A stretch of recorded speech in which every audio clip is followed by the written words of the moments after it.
Good evening. And Hello. if you could call roll, please. Absolutely. Councilwoman Eggleston, Here. Councilman Cobb, Here. Councilman Grimm, Here. Vice Mayor Whatever. The big dummy in the corner, he's here. Awesome. And Mayor Lowry I'm here. and Councilwoman Eggleston Nowakowski. So we have 1, 2, 3, 4, 5 members present and 1 absent. All right. Thank you very much, sir. All right. Tonight's invocation will be by Councilman Ron Cobb. Dear Heavenly Father, bless us and help us to do the right decision for the community. Watch over our fire and EMS and our deputy sheriffs. Watch over our military men and women and comfort the family of those that have lost their loved ones. Help us get out of this coronavirus and get back to a normal life. In Jesus' name we pray, amen. Thank you, sir. And Mr. Grimm will provide us with the flag tonight for the pledge. I pledge allegiance to the flag of the United States of America and to the republic for which it stands, one nation, under under God, indivisible, indivisible, with liberty and justice for all. All right. Thank you very much. All right. Action on the minutes, none. Communications, none. City manager's report. We'll drop down to comments from members of the public. Mr. Bridge, you have anything over there? I do not. All right. Thank you, sir. And let's see. Committee reports, none. Resolutions, none. Ordinances, none. Other business to you, Mr. Bridge. Thank you, members of council, Mr. Mayor. Appreciate it. Just a discussion on the legislation we have coming up tonight at 7 o'clock. Some of these are actually introed and voted on tonight, like the resolutions. Some ordinances we are voting on tonight, and then some more ordinances they are just introduced tonight as well. So the first resolution is Resolution 2020.15R. That is a resolution accepting the 2021, the first official certification from the auditor's office in the county. This is our first step to our 2021 budgetary process. This is what we're supposed to have according to their numbers. So we take these and we plug them into our 2021 appropriations. We develop the budget and then we present it to council. That is a yearly housekeeping one that we do about this time of year every single year. So the ordinance tonight, we have ordinance 2020-30. It is actually introduction only tonight. Just in case some council members or the public are wondering why that is numbered as 2020-30, and we have other ones that are numbered after that that are actually voting on tonight. I assigned that ordinance number back when the non-discrimination came up, and I had to send that to our law director. So council wanted that introduced for tonight. So we had other legislation pieces that had to come after that. So that would explain the numbering difference if it is causing any confusion to any council members. So that non-discrimination one is up for tonight, and that is just the one that deals with the city board and then city employees. That is not citywide. So ordinance 2020-31 and ordinance 2020-32. Those are for our trash big specs. As we all know, we've had 2 bid responses back, one from Waste Management and also one from Rumpke. So council's had the information for the past couple weeks. So that is voted on tonight. So whichever one council decides to go with, one will have to die for lack of motion and one will get passed. However, council wants to move forward with whatever hauler they wish to choose for their citizen base. Ordinance 2020-34. That is also voted on. That's actually just introduced tonight. I think I skipped one, did I? Yes, I did. I'm sorry. So 2020-31 is another supplemental. This one was actually introduced, and let me pull it out here real quick.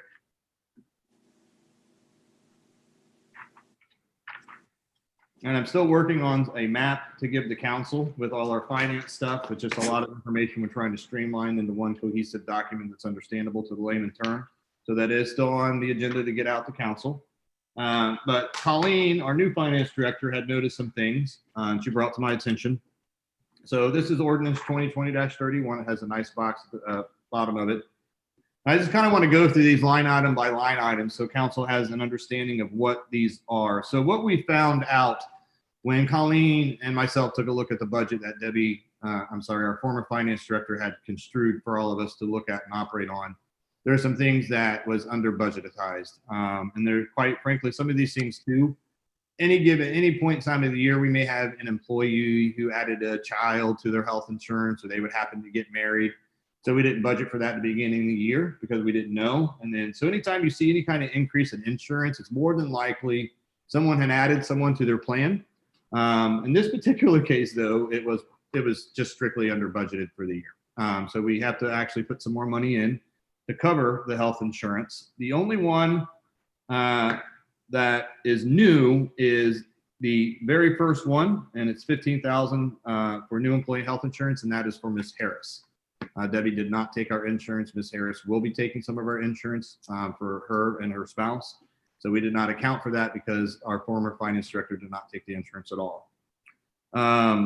So we have another charge on there for the reconciliation. That's the $10,000. That's the additional funds that we had to hire two private vendors to come in and help out, get the books caught up for our audit. So that would be paying for bank reconciliation September through, I do believe it was the end of the year for 2019. And then also some of Colleen's charges to come in and get the system set up for the back end work that needed to be done. So we had two separate charges of that. We paid a vendor to do the actual bank recs. And we also paid a second vendor to come in and get our system cleaned up on the inside from where we input those numbers in into the office of the finance director. The $40,000 increase for the police levy fund. Prior to this taking place, our general fund ate all the fees for our income tax collections. But since that, the police fund gets receipted 0.5% of that. 1.5%, the auditor is requiring us to actually take the fees for this collection out of the individual fund it's getting receipted to. So that is something that we were not aware that we were supposed to do. But moving forward, we'll have to account for the income tax charges out of the police fund. And that's what we see for the $40,000.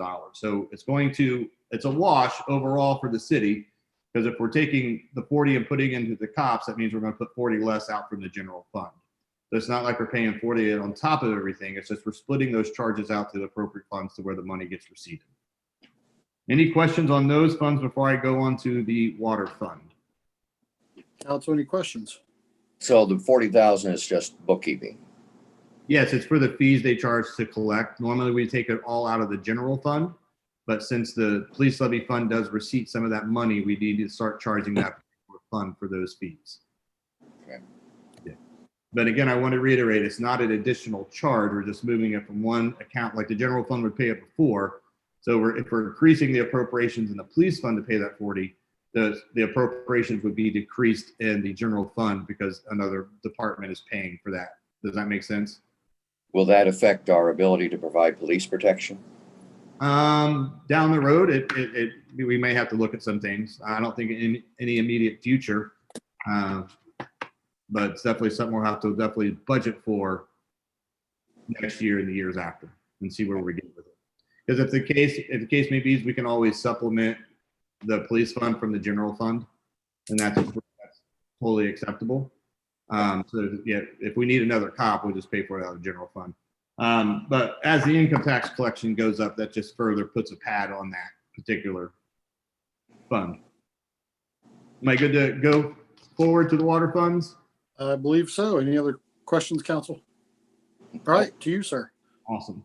So the water fund, we underestimated 2020 this year for the utility billing.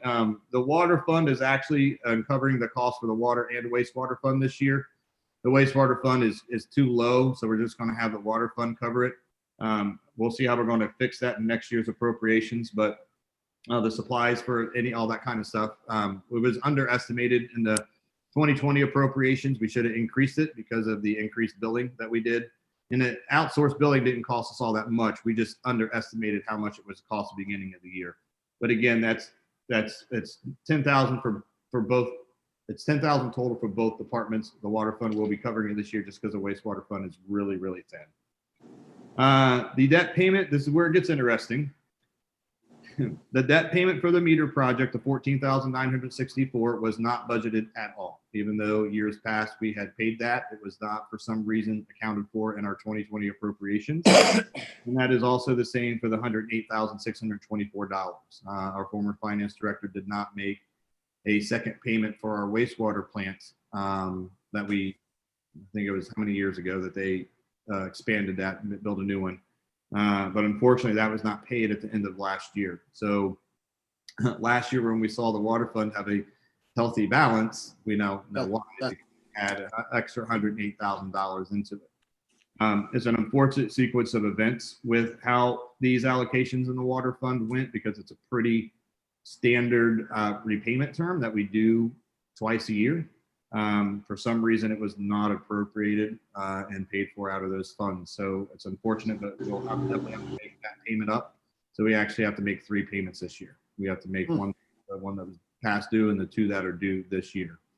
So that is also the same for one of the water tower payments. So if you see down that last water line, 57,550 repayment of water tower, that's payment 1 and 2. That is the general fund loan that we gave to the water department. And every year it's supposed to pay back 28,000 and some change. So that transfer was budgeted. This one was budgeted, but the actual transfer never took place in 2019. So we have to double up on that this year to be compliant with the legislation that we passed and also compliant with the state auditors. So our water fund had some misappropriations due to the lack of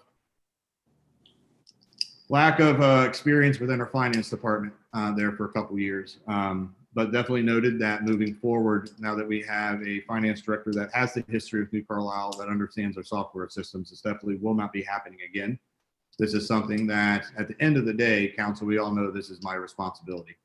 We just, and I hate to say the word assume, but when you have something go off without a hitch for 7 years, you don't expect it to deviate from that. So at the end of the day, I will take full responsibility for these payments not being paid, but we are taking steps to correct those. Once they are appropriated in the budget, we just assume they go off without a hitch. And 99.9% of the times they do. This is just the 1% of the time it did not. I am thankful that we have enough funds to cover this mishap in the water fund. But it could have been worse if those funds were a lot less than what we thought. So we'll have to see how the year closes. But we have to make these payments. That is a definite. So any questions on any of the water fund stuff? Council, any questions for Mr. Bridge? Doesn't look like it, sir. It's an unfortunate situation, and we know kind of the background on the history there and what we've learned in the past few months. So let's hopefully, like you said, we can just move forward on a positive note and get them taken care of. Sure, absolutely. So the sewer fund had similar instances. This one's a lot less number. $536.08 was not appropriated for the debt payment that we have for the meter project. So it looks like the meter project in the finance department in 2019 was non-existent, because the payment for the meter project portion out of the water department, and then we have a little bit of a payment out of the sewer fund that we need to appropriate. Cemetery fund increase estimated employee health insurance. This just goes back to either someone had added a family member. I think in this particular case, we just under budgeted from the beginning. So we probably should have put more in there when we were doing our budget development in 2019. So we do need to make amends with that to get that up to speed as well. All right. Council, any questions for Mr. Bridge on any of those topics? Yes, sir, I do. Mr. Cobb. All right. If I can, I'd like to know why on the trash bid, why waste management, Or the legislation. Do what? You have to do the trash bid or the legislation? trash bid. No, like this legislation, I just got over like a different legislation. Well, I just got some questions here over the trash. But not, okay, gotcha. Okay. I mean, I got paper scattered all over this table. I've been going through this for 4 days. Well, Mr. Cobb, I do believe our law director, and I could be wrong about this, so I want every council member to correct me if I'm wrong, but I don't think you're supposed to even influence the vote when it comes to the trash bid on top of not voting at all. I have the right to ask questions. Okay. I just wanted to put that out there. I know I can't vote, Okay. but I do have the right to ask questions. You can contact the law director on that. Go ahead, On Mr. Cobb. On waste management, I have several things here. Waste management, they went to $19 or something if we extended the contract. Why did they drop it down to the 17 or 1451? That, I'd like to know that answer. I can't answer these questions for you. I have no idea. That's the pricing they submitted. This has been in front of council now this would be the 3rd meeting. So I was assuming that all this would be kind of aired out by now because I don't have time to turn around and get any more questions to get answered in time for this to be voted on tonight. So I don't know the pricing they came in. I'm assuming it is to be competitive. What I'm saying is right here, we didn't get the paperwork so we could go through it until last week. We went off what? Yes. I think you had the paperwork, or we introduced it on I don't know. You've had it now. This is the 3rd meeting, so it's at least been 3 weeks that these ordinances have been introduced. Because we opened everything up on the 27th was a bid opening. That day we had a special meeting. You guys got copies of all the packets that evening. We had our next meeting on the 31st. You guys had given me more questions, and I got those answered for you with the anticipation of voting on tonight. But I'm almost positive that all that information's been out to you guys since August 27th. No, sir.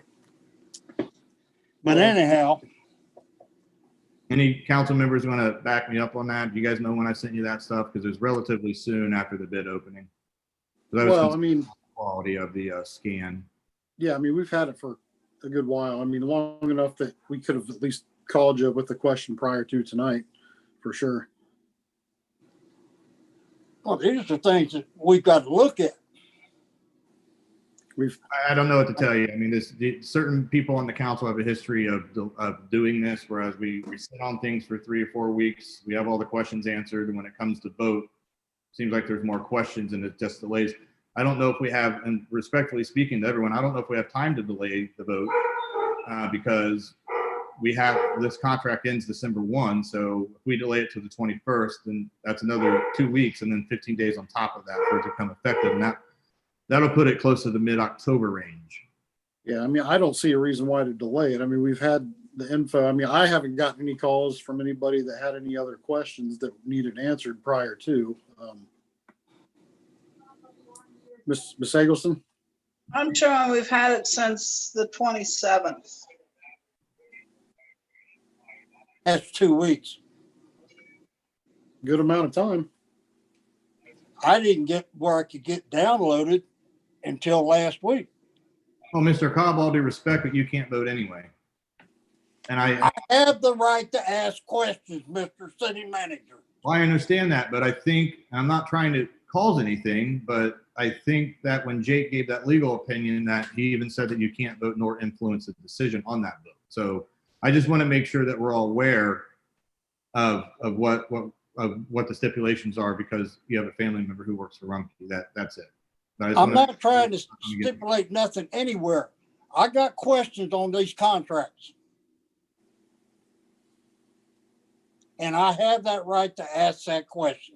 I'm not saying you don't have a right to ask a question. What I'm just saying is I don't have time to get an answer back to you before council votes on it tonight. Well, I'll Right. make a motion that we postpone the bidding, table it until Monday night and call a special meeting. I don't know. There's no need for that. We've had the information long enough. If you didn't get Oh. if you didn't get the information downloaded I mean, you had it. If you couldn't get it downloaded, you should have called me or Mr. Bridge, and we could have helped you have gotten it downloaded so you could view it. I think I actually printed out a copy and did I not? It's a moot point. It is what it is. Right. So, I mean, unfortunately, I mean, we're not going to be able to get that answer tonight. So, I mean, there's really nothing more to be said about it. And you all rip off and go do what you want to do anyway. I'm going to pull that. I'm going to ask for 3 minutes. Okay. I'm going to look at something real quick.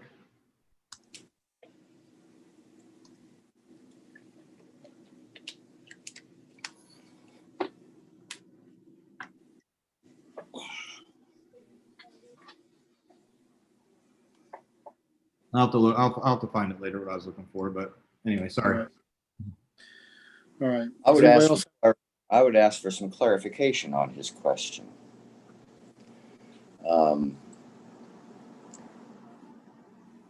What do you mean being dropped from 17 to 14, Ron? Do what? What do you mean, why is it being dropped from 17 to 14? Well, they went, when they extended the bid, they went for us to extend our bid with them, was at 19 something. When they bid, it went down to 14. There was a $5 difference. Well, I'm sitting here looking at waste management with the handwritten numbers in it. And low volume is 1461, standard is 1770. I don't see what the issue is. That's perhaps the 19 was an error. You know, I'm with Randy. I would just be cautious on what's being said right now. I mean, that's dangerous ground, I think, that is being walked on right now. There's no dangerous ground there. I have the right as a council member to ask questions. You're right, but you're also, the way you're going about it, it makes like you're painting a picture in a negative light on a company that competes against your son. No, sir. What I am painting out here, they both got good and bad faults. They're both, you know, they're close. But all I want to know is questions why Waste Management's landfill is about to be full. This is something you all got to look at too and find out. If they move the landfill, is that going to be an extra charge to us? I don't know where you. I mean, unless I know something in the bid specs, I'd never got anything about it being full. Yeah. So I don't know where you're getting that information from. I called people. Not putting a good light in the neutrality of what you should be doing right now. Sir, I have the utmost respect for you, but you're putting the city in danger. Right. Mr. Mayor, Yes, sir. if they do have to move the landfill, if there are more charges, they're locked into this by contract. I would assume so, yes. I mean, it is Don't they both use the same landfill anyway? Doesn't Rumpke charge Waste Management to use their landfill? I mean, they all go to the. well, here's the thing. In my opinion, it's a moot point anyway. Just like Mr. Grimm said, they're locked into a price if we sign this contract. You know, we didn't ask for any information on landfills or where their capacities are. Again, I think it's extremely dangerous to start throwing out those accusations. They're not So accusations. I'm going to say we need to move forward with anybody else that has any other questions. Does anyone else have any other questions on this topic? All right. Mr. Bridge, moving on. Do you have anything else for this meeting? Let me see where I'm at here. Ordinance 20, 32, and 33 are the trash bids. I misspoke earlier. And then the 2031 is the supplementals we just went over with the general fund and the water department. And there's one more, the 2034. And this is actually good news. So we have got receipted, as we all know, CARES Act funding, and I am nearly about done going through and finding out what we're going to get reimbursed. But we actually got this deposited in 2 stages. Our first one was $30,607. And we just got a new one on September 2nd. The second half of that is another $15,303. So right now we have to increase our appropriations $45,910. And those are for reimbursements of things that we've had to do to help fight COVID. So we have, I think, until the end of the year now to spend this. If not, it's October 15th, but I'm almost positive they extended the deadline. Anything that we don't receive out of this, we have to go ahead and send back to the county. So if we spend 20,000 of it, great. We get to keep that 20,000 because we bought iPads for staff to do remote meetings. We bought some personal protection equipment. We're paying to get the city building sanitized every month. That we can claim. So anything at the end of that, we have to send back. So I'm looking for ways to spend a lot of it. We'd be fools not to use it if we can. But I just want council to know that we'll probably see by the end of the year another ordinance like that actually decreasing the appropriations for the difference between the 45 and what we actually spent. So we got to send that back. So again, this is just introduced tonight, but we do need to account for those increased appropriations we got from the federal government for the CARES Act funding. So that one is good news. All right. And anything else from your end, Mr. Bridge? I think I'm good. All right, council, any other topics tonight before we move on? All right, we'll need a motion to adjourn if that's So where we're moved. at. Second, First I got from Mr. Grimm and then Miss Eggleston. First from Grimm, second. So we'll just go down. Councilman Cobb, No, you don't want to adjourn? nope. Okay. Vice Mayor Cook, Yes. Mayor Lowry, Yes. Councilman Grimm, Yes. Councilwoman Eggleston. yes. So on a vote of 4-1,